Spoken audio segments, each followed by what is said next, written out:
right. Well, it's a very nice afternoon, isn't it? Yeah, and it's like the weather's getting warmer and everything. It's awesome. Yeah. So, Akash, I've actually been wondering, like, for a while now, because whenever I look at the map, I see Austria up in Europe and Australia down over here, and I'm like, these two countries are so far apart, yet they have such similar names. Is like there a reason for that, or are there other countries similar in that kind of similar name thing? Yeah. Like, I've been wondering. Like, The funny thing is, I've been wondering this too because up in Europe there is actually Slovakia and Slovenia. And how do you know these two? So, you know what?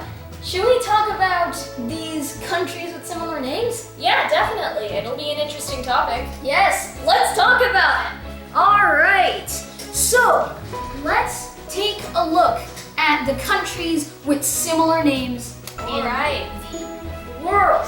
So, we are going to start off with Australia versus Austria. So, as you can see, Australia is all the way over here. Meanwhile, Austria is right up here, as you can see. Now, how these two countries' names are so similar. So, where do these names even come from? Well, let's take a look. Starting with Australia all the way over here. So Australia comes from the Latin name Terra Australis, which means southern land. And this further comes from the Latin word auster, which means south. That's cool. That's very interesting. And also very fitting because it's in the south. Yes, it is in the southern hemisphere, Australia. Meanwhile, Austria is a different story because it actually comes from the German term Österreich. I believe I pronounced that right. And Österreich actually means Eastern Realm or Eastern Kingdom in German, which is very because nice. it's east to Germany. Oh yeah, somewhat. It is in the southeast. So I think that makes sense. And regardless, Austria speaks German, so Österreich is the German word for that Austria. makes sense then. Yes, and the English name Austria is just a transliteration of Österreich. Okay, that's interesting. And as you mentioned earlier, there's also Slovakia and Slovenia. Yes. I'd like to explain that. So Sure. we have Slovakia and Slovenia. So let's go with Slovakia first. Alright, so the name Slovakia actually comes from Slovensko, which means land of the Slavs. And this is pretty cool, but there's also Slovenia, which comes from Slovenia itself, which means land of the Slovenes in Slovene. And this is also similar in other South Slavic languages, which is pretty cool. Is there any other countries that have this similar name thing? Let's see. Oh, I see Iran and Iraq. Oh yeah, that's one. Yes. So as you can see right here, we have Iran and Iraq. Now, these two are incredibly similar. The only difference is just the last letter. So let's talk about Iran first. And Iran actually comes from the word Aryan, like the term used to describe Indo-Iranians. So Iran literally comes from the name Aryan. Now, the pronunciation of Iran is, well, Iran, but some people, especially in America, pronounce it as Iran or Iran, which is commonly pronounced, although it is not necessarily correct.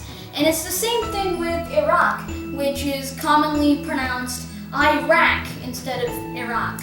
Now, Iraq actually is very interesting because there is a sort of common tale, a story, that the word Iraq comes from the Arabic word araka, which means fertile.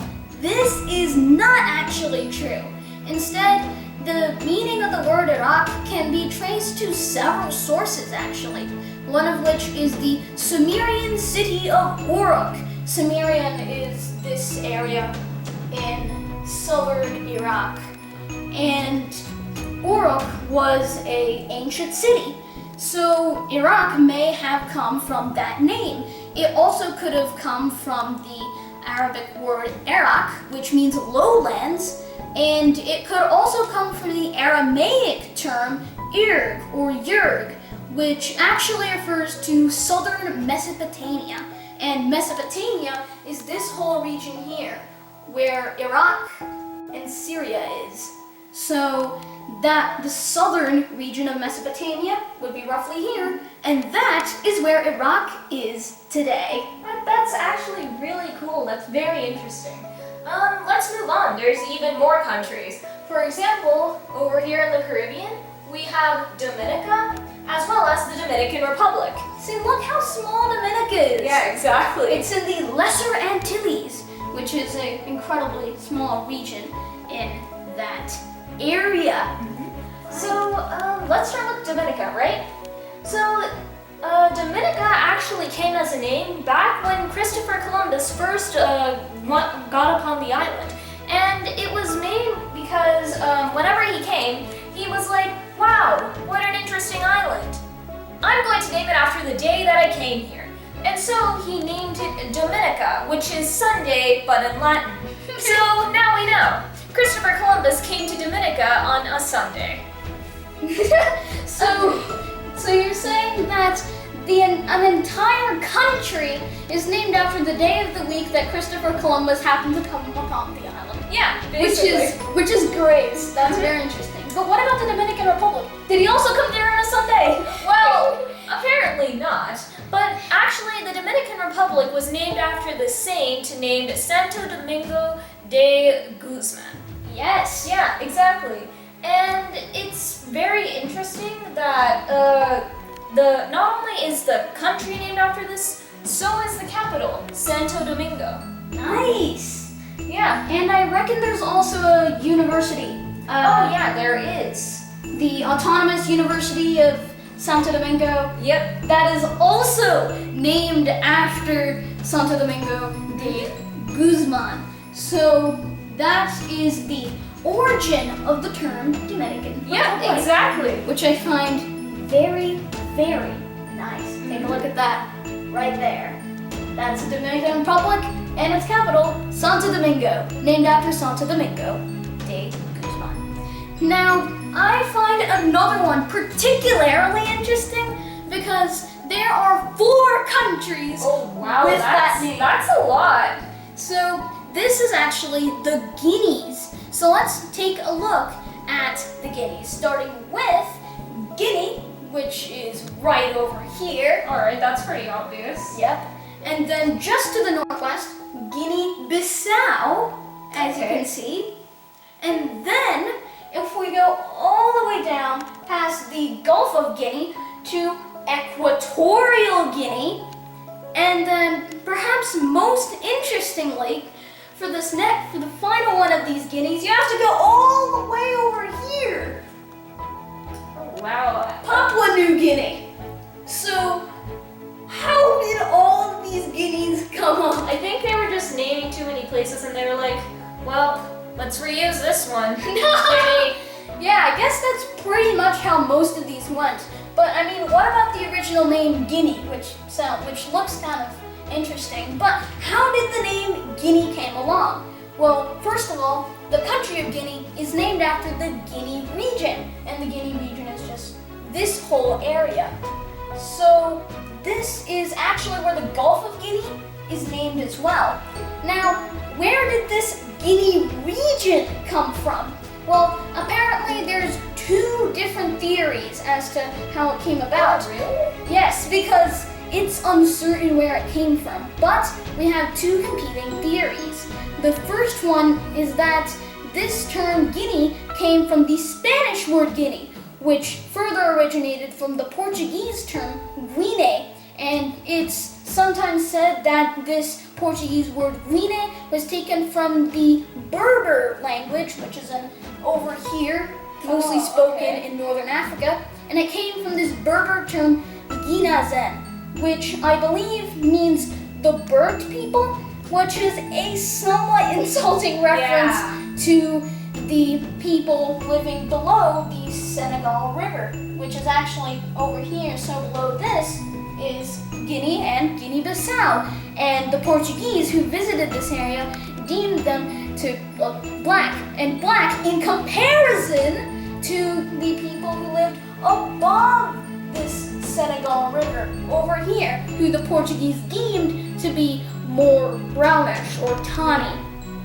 Now, this is a very weird origin for Guinea. So another proposal was brought up in the 1500s, and this is that the name Guinea came from the city of Djenné. It's not on this map, but that's because Djenné was actually in present-day Mali in the southern part, and Djenné was a major part of the gold and salt trade in Africa during its heyday. So the idea is that the name Guinea indeed came from the city of Djenné.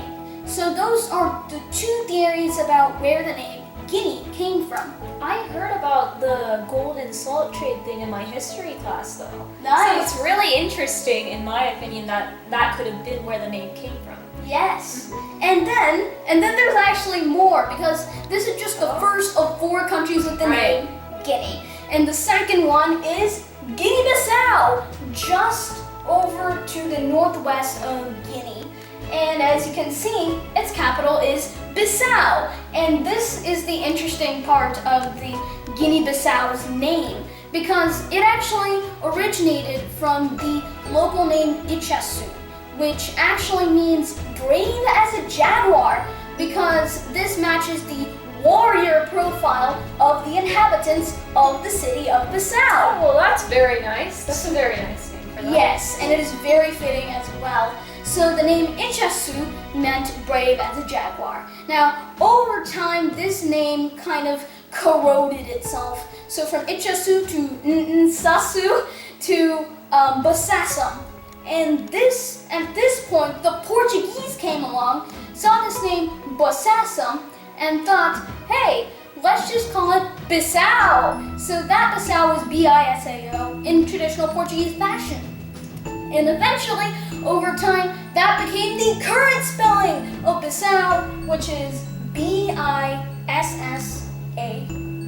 Wow, that's actually really cool. Like etymology and everything? Yes, etymology is so cool. But guess what? If you just come down from Guinea and Guinea-Bissau and into the east, you'll see this is the Gulf of Guinea. And bordering it includes Equatorial Guinea, which is very interesting. And the reason why it's called Equatorial Guinea is, of course, because it borders the Gulf of Guinea, and more importantly, it almost is so close to where the equator is. And by the way, the equator is actually this line right here.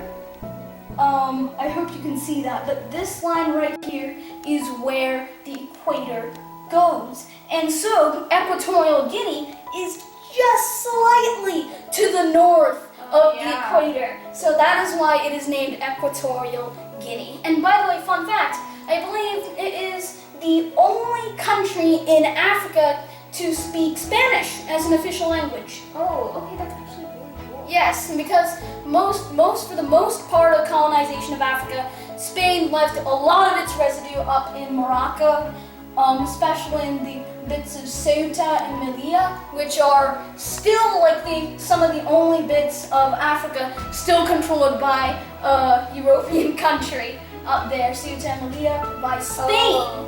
So aside from that, Spain doesn't really have much residue, but they have Equatorial Guinea right here, which is interesting because its capital, Malabo, is on an island, which is like really great. And the island is actually not on the mainland, which is interesting.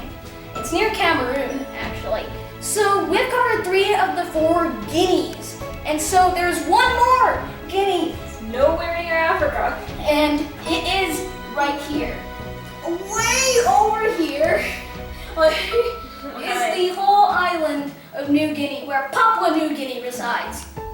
Now, how how did this happen? Well, the thing is, this is the island of New Guinea. And for the name Papua New Guinea, you'll have to look at the Indonesian name for this island, which is Papua. Now, Papua is actually just a local term which is of uncertain origin. There's several theories on that, but more importantly is the New Guinea, because the same Portuguese explorers who visited Guinea all the way back over there visited here and went, well, the people over here look a lot like the people over here in Guinea. So they decided to just name the place New Guinea. So that is literally the origin of the name New Guinea over here. And so when Papua New Guinea, when the eastern half of the New Guinea island actually became its own country, and I'm gonna take a sip of this Gatorade.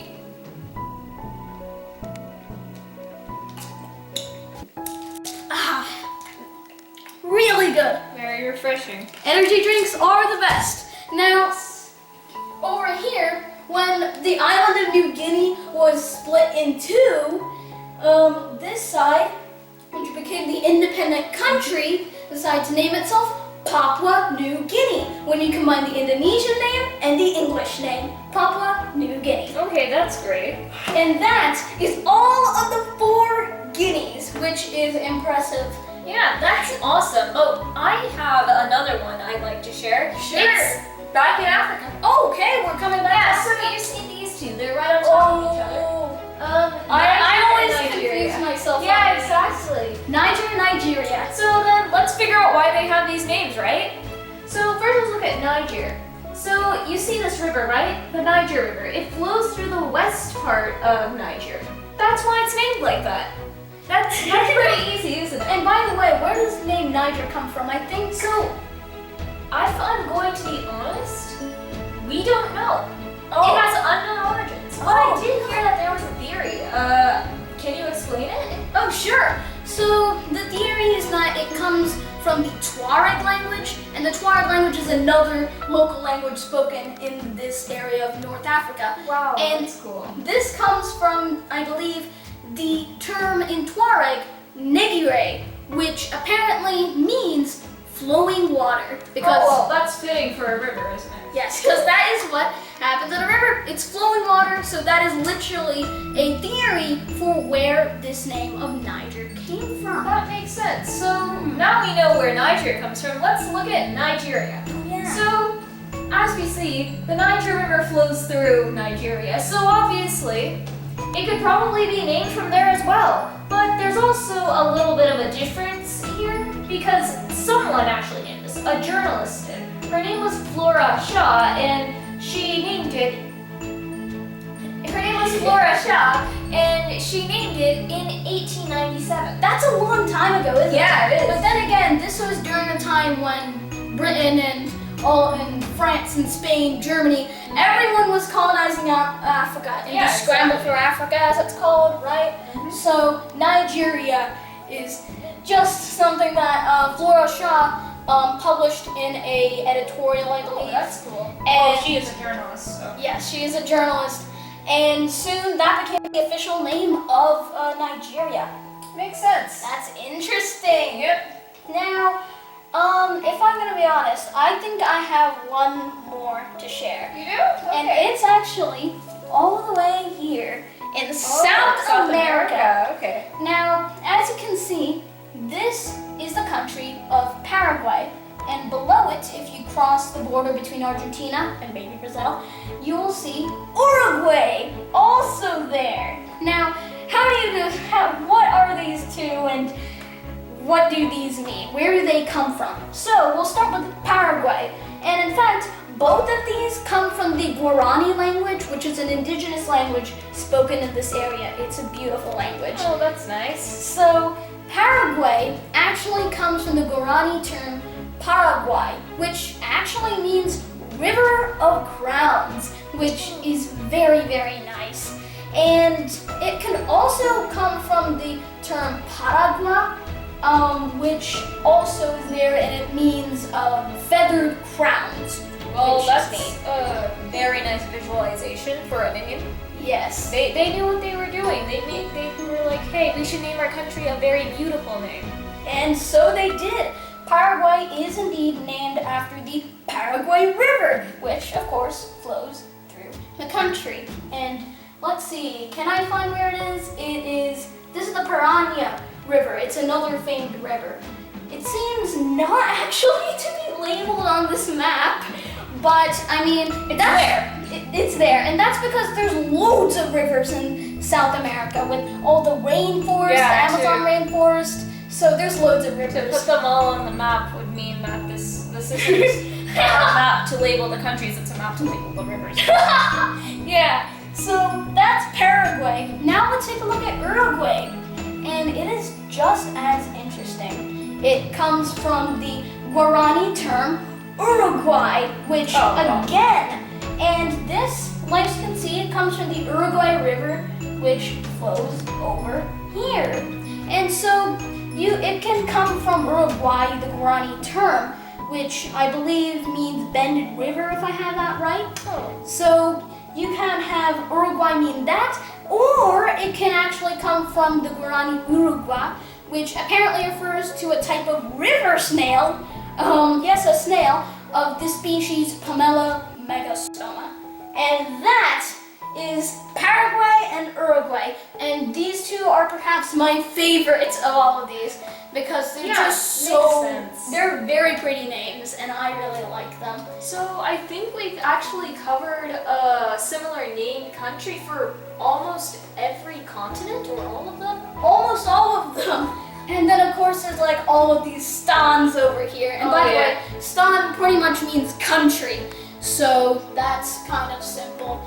Well, Kazakhstan is just land of the Kazakhs, Uzbekistan, land of the Uzbeks, and so on for all of these. Kyrgyzstan, land of the Kyrgyz. Yes, this is actually what makes the name Kyrgyzstan. It looks so hard, right? You have a Y and a Y and then a ZS. But really, you can simplify it when you break it apart, right where I'm showing it, between the Kyrgyz and the Stan. In reality, it's just like the word suitcase. You have a suit, you have a case, you put them together. You have a Kyrgyz and you have a Stan, you put them together. Yes, it is a portmanteau, the official term. So then you have Turkmenistan, literally just land of Turkmens. You have Tajikistan, which is land of Tajiks. You have Afghanistan, land of Afghans. And Pakistan is a special one because it does not mean land of Pakis. Pakis is not necessarily a term. Instead, it actually comes from this part, probably comes from the word meaning pure. Oh, that's very cool. So So it's like the land of the pure or something? Yes, it means like pure land, which is That's a very, very nice name, a very beautiful name. And by the way, the name India, of course, comes from the Indus Valley, where pretty much one of the very first ever civilizations originated from, which I believe is up. That's here. That's really cool. So one of the first ever civilizations, Indus Valley civilizations, and that is where the name India comes from. Nice. And by the way, one more one I want to show you is all the way here. It's the Philippines.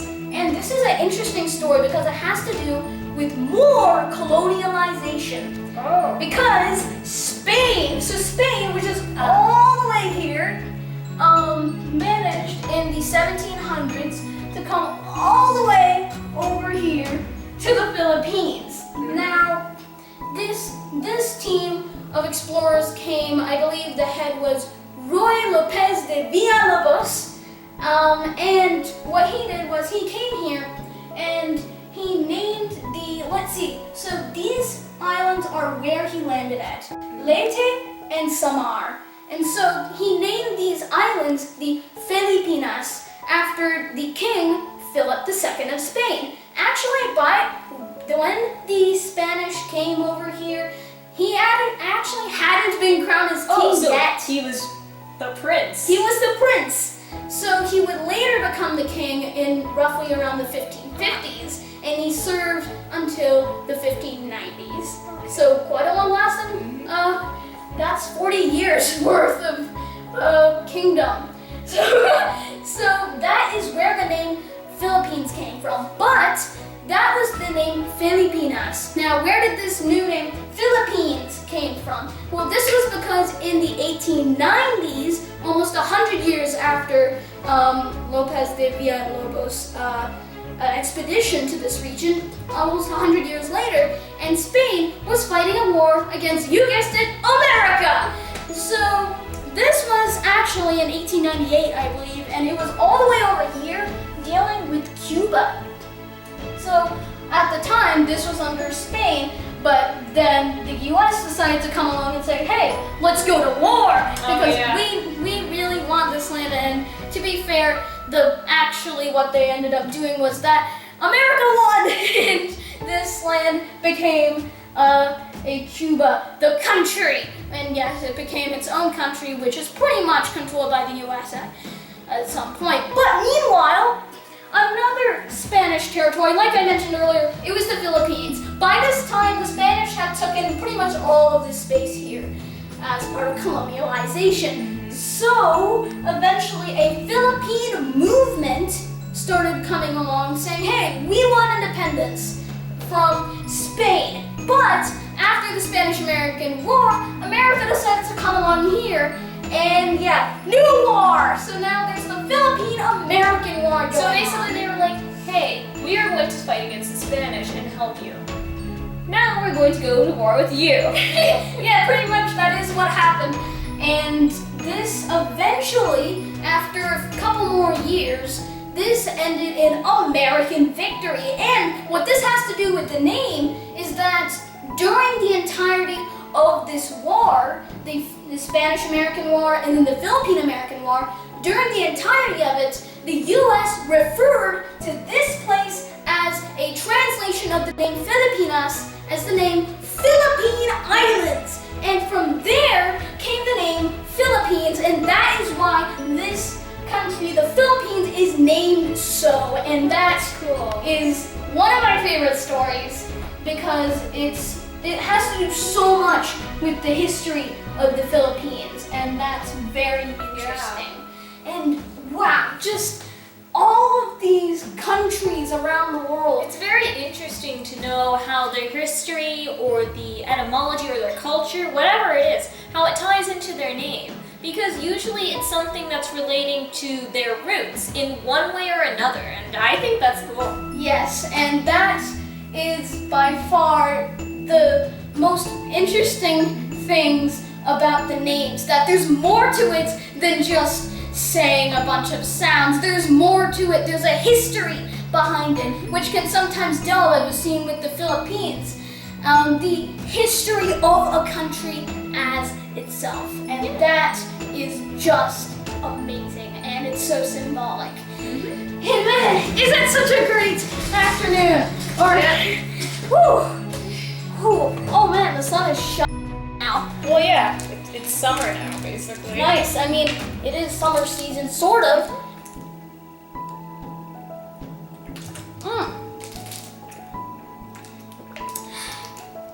This tastes great.